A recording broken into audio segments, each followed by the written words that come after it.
Hi hello friends, welcome back to my Amrutha Varshini YouTube channel.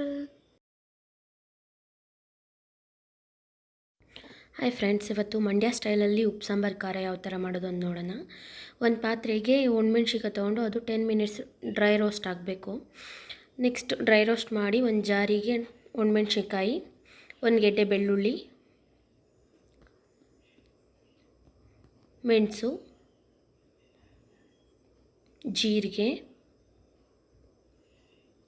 ಕಲ್ಲುಪ್ಪು, ಹುಣಸೆಹಣ್ಣು, ಕರಿಬೇವು, ಕೊತ್ತಂಬರಿ ಸೊಪ್ಪು, ಸ್ವಲ್ಪ ನೀರು ಹಾಕ್ಕೊಂಡು ತರಿ ಪೇಸ್ಟ್ ಆಗೋ ಥರ ರುಬ್ಕೊಬೇಕು. ಗ್ರೈಂಡ್ ಮಾಡಿಕೊಂಡ್ರೆ ಉಪ್ಪು ಸಾಂಬಾರು ಖಾರ ರೆಡಿ ಆಗುತ್ತೆ ಫ್ರೆಂಡ್ಸ್.